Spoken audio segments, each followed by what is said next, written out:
नमस्कार दोस्तों, बहुत बहुत स्वागत करता हूं आप सभी का आपके अपने चैनल बीकॉम कॉर्नर के ऊपर। आज का वीडियो बहुत ज्यादा स्पेशल और इंपॉर्टेंट रहने वाला है आप सभी तमाम बीकॉम प्रोग्राम और ऑनर्स के सेमेस्टर 1 के स्टूडेंट्स के लिए। इससे कोई फर्क नहीं पड़ने वाला आप लोग रेगुलर के स्टूडेंट है, एसएल के स्टूडेंट है या एनसी वेब के स्टूडेंट है, आप सभी तमाम लोग इस वीडियो को कंज्यूम कर सकते हैं और डेफिनेटली अपने फाइनल एग्जामिनेशन के अंदर बेहतर से बेहतर स्कोर कर सकते हैं। उम्मीद करता हूं आप सभी इस वीडियो के दरमियान मेरे साथ आखिरी तक बने रहेंगे। कंटेंट अगर आपको यूजफुल लगता है, हेल्पफुल लगता है तो इस वीडियो को लाइक करके अपने दोस्तों के साथ शेयर जरूर करेंगे। बहरहाल विदाउट वेस्टिंग द टाइम चलिए शुरू करते हैं। माय डियर फ्रेंड्स, आज की वीडियो के अंदर हम लोग चर्चा करेंगे आपके सेमेस्टर 1 के one of the important discipline subject business law को लेकर। बिजनेस लॉ के अंदर टोटल 5 यूनिट है जिनके अंदर से आपका फाइनल एग्जामिनेशन फ्रेम होने वाला है। आज की वीडियो के अंदर हम लोग चर्चा करने वाले हैं आपके यूनिट 1 को लेकर के। यूनिट 1 के अंदर जितने भी इंपॉर्टेंट क्वेश्चन है जिनके एग्जामिनेशन में आने की प्रोबेबिलिटी, चांसेस, संभावना बहुत ज्यादा रहने वाली है, वो तमाम क्वेश्चंस आज की वीडियो के अंदर मैं आप सभी के साथ डिस्कस करने वाला हूं। तमाम क्वेश्चंस को अगर आप लोग बना लेते हैं, एग्जामिनेशन में प्रिपेयर करके चले जाते हैं, तो इतना मैं गारंटेड आपको कह सकता हूं कि आपके फाइनल एग्जामिनेशन के अंदर आज की वीडियो से बाहर कोई भी क्वेश्चन आपको देखने को नहीं मिलेगा। इसी कड़ी में अगर मैं बात करूं पहले क्वेश्चन की, तो आप लोग प्लीज एक एक क्वेश्चन को नोट कर लीजिएगा, क्योंकि मैं स्टूडियो के अंदर नहीं हूं तो मैं एडिटिंग टीम से बोलूंगा जो भी क्वेश्चंस मैं यहां पे बताने वाला हूं वो मेरे लेफ्ट या राइट कहीं पे आपको दिखा देंगे ताकि आपको नोट करने में आसानी रहे। देखिए पहला क्वेश्चन आपका रहने वाला है, पहले यूनिट की मैं बात कर रहा हूं, इंडियन कॉन्ट्रैक्ट एक्ट वाली यूनिट जो रहेगी। यहां पर पहला क्वेश्चन जो सबसे ज्यादा रिपीटेड है, that is all contracts are agreement but all agreements are not contract. इसको आपको कमेंट करना है, इसके ऊपर ये इसकी एक्सप्लेनेशन देनी है। क्वेश्चन क्या कहता है, जितने भी कॉन्ट्रैक्ट होते हैं सभी एग्रीमेंट होते हैं, लेकिन हर एग्रीमेंट कॉन्ट्रैक्ट नहीं होता है, इसके ऊपर आपको डिटेल में एक्सप्लेनेशन देना है। ये काफी रिपीटेड सवाल है तो प्लीज इसको नोट कर लीजिएगा। अब बढ़ते हैं अपने दूसरे क्वेश्चन की तरफ। दूसरा क्वेश्चन कहता है डिस्टिंग्विश बिटवीन द फॉलोइंग। दो क्वेश्चन एक क्वेश्चन के अंदर दिए गए हैं। पहला है void agreement and voidable contract के बीच में आपको डिफरेंस करना है। सेकंड क्वेश्चन के अंदर वॉइड एग्रीमेंट इलीगल एग्रीमेंट के बीच में आपको डिफरेंस करना है। काफी बार आपके एग्जामिनेशन के अंदर ये सवाल रिपीट हुआ है। अब बात करते हैं आपके तीसरे क्वेश्चन की। तीसरा क्वेश्चन काफी इंपॉर्टेंट है। The law of contract is not the whole law of agreement nor is it the whole law of obligation. Critically examine the statement giving suitable example. माने आपको जो ये स्टेटमेंट दी गई है इसको एग्जामिन भी करना है और इसके लिए आपको एक सुटेबल एग्जांपल भी देना है। तो काफी अहम सवाल है, इसको अगर आप लोग करके जाएंगे तो यहां से आपके एग्जामिनेशन में इस सवाल के आने की प्रोबेबिलिटी, पॉसिबिलिटी, चांसेस बहुत ज्यादा रहने वाले हैं। अब बढ़ते हैं अपने चौथे क्वेश्चन की तरफ। चौथा क्वेश्चन रहेगा distinguish between the offer and the invitation to the offer. एक तो ऑफर टर्म होता है, एक होता है इन्विटेशन टू द ऑफर। दोनों के बीच में आपको डिफरेंस पता होना चाहिए। इसके अलावा एक और इंपॉर्टेंट क्वेश्चन है, a mental resolve to accept an offer does not give rise to the contract.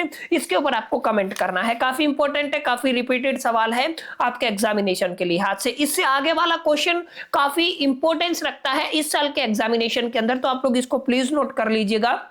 How and on what ground A proposal stands revoke. कैसे और किस ग्राउंड के ऊपर किसी भी प्रपोजल को रिवोक किया जाता है, ये काफी रिपीटेड सवाल है। इसके अलावा एक और क्वेश्चन है जो काफी इंपॉर्टेंट है, state the law related the contract by post and contract by the television. Contract by post और कॉन्ट्रैक्ट बाय द टेलीविजन नहीं, टेलीफोन, ये दोनों के ऊपर आपको जरूर पढ़ के जाना है।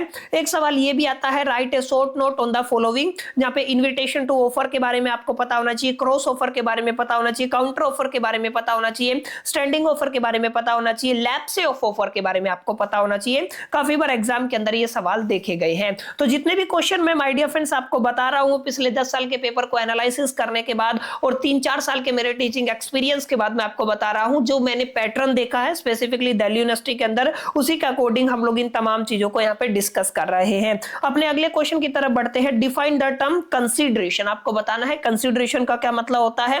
What are the 3 main exception to the rule that an agreement without consideration is void. आपको बताना है 3 मेन एक्सेप्शन बताने हैं जहां पे एक एग्रीमेंट विदाउट कंसिडरेशन वॉइड हो जाता है। Give the essential element of each exception. ये काफी अहम सवाल है आपके एग्जामिनेशन के लिहाज से। इसके अलावा एक और सवाल है जो काफी इंपॉर्टेंट है, insufficiency of consideration is इमैटेरियल but N agreement without consideration is void. इसके ऊपर आपको कमेंट करना है। तो ये कुछ ऐसे क्वेश्चन है माय डियर फ्रेंड्स जिनको आपको करके ही जाना बनाना है अगर आप लोग चाहते हैं आप अपने फाइनल एग्जामिनेशन के अंदर बेहतर से बेहतर स्कोर कर पाए। अभी और है 8-10 क्वेश्चन टोटल बनेंगे जहां पर हम लोग यहां पर डिटेल में चर्चा करेंगे। अगला क्वेश्चन सुनिए क्या है, what do you understand by the contractual competency of a parties. काफी इंपॉर्टेंट है। Discuss briefly the position of a minor with regards to the contract entering into by him. ये काफी इंपॉर्टेंट सवाल है एग्जामिनेशन के लिहाज से। अगला क्वेश्चन जो इंपॉर्टेंट रहने वाला है, state the law related to a minor agreement. आपके माइनर एग्रीमेंट से जुड़े हुए लॉज को एक्सप्लेन करना है।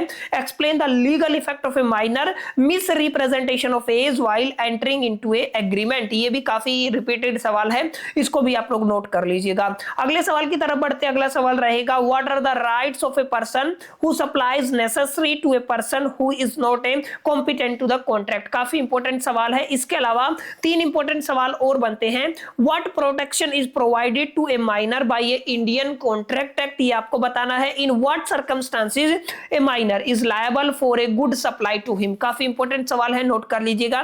एग्जामिनेशन में आने की प्रोबेबिलिटी इसकी भी बहुत ज्यादा रहने वाली है। अगला क्वेश्चन और भी ज्यादा इंपॉर्टेंट है। Explain citing case law the legal position of a minor promisee under the Indian contract act. Can a minor be a promisor. ये भी काफी अहम सवाल है। और इसके अलावा एक क्वेश्चन और है जो काफी इंपॉर्टेंट बनता है, a minor agreement is absolutely void. ये काफी इंपॉर्टेंट सवाल है। Explain the statement stating necessary case law, how are the principle of estoppel and the ratification understood in this context. ये काफी इंपॉर्टेंट सवाल है जो एग्जामिनेशन में आपके रिपीट होने की काफी प्रोबेबिलिटी यहाँ पे रहने वाली है। इसके अलावा 2 या 3 क्वेश्चन और बनेंगे जिनको अगर आप लोग कर लेते हैं तो पहली यूनिट के अंदर ये आपके सारे तमाम इंपॉर्टेंट क्वेश्चंस हो गए हैं। इनसे बाहर आपको एक भी सवाल देखने को नहीं मिलेगा। वैसे 200 के आसपास क्वेश्चन बनते हैं पहली यूनिट के अंदर, लेकिन यहाँ पे करीब करीब 15-20 क्वेश्चन में मैंने पूरी यूनिट को निपटा दिया है, जिसको अगर आप लोग तैयार करेंगे तो डेफिनेटली आपको बेनिफिट मिलेगा। Define undue influence, distinguish between the coercion and the undue influence. काफी इंपॉर्टेंट सवाल है। इसके अलावा आपको फ्रॉड एंड मिस रिप्रेजेंटेशन के बीच में भी डिफरेंस पता होना चाहिए। इसके अलावा एक और रिपीटेड सवाल है, व्हाट इज अनड्यू इन्फ्लुएंस। ये फिर से रिपीट हो गया है। And state 3 situation where the presumption of a undue influence is existed. ये आपका काफी इंपॉर्टेंट सवाल है, आखिरी सवाल है। तो माय डियर फ्रेंड्स, आपकी पहली यूनिट के अंदर केवल आप लोग इन सवालों को, इन क्वेश्चंस को तैयार कर लेते हैं तो डेफिनेटली आप ये मान के चल सकते हैं आपके फाइनल एग्जामिनेशन के अंदर रेगुलर एसवेल एनसी वेब तीनों के अंदर, बीकॉम प्रोग्राम और ऑनर्स दोनों के अंदर कोई भी ऐसा सवाल नहीं रहेगा जो इनसे बाहर आएगा। उम्मीद करता हूं ये वीडियो आपको पसंद आया होगा। वीडियो पसंद आए तो इस वीडियो को लाइक कर दीजिएगा, दोस्तों के साथ शेयर करना मत भूलिएगा। पहली दफा चैनल पे आए तो सब्सक्राइब करके बेल आइकन को जरूर प्रेस कर लीजिएगा। चलिए मिलते हैं नेक्स्ट पार्ट के अंदर। जब तक के लिए तो so all the best, lucky learning.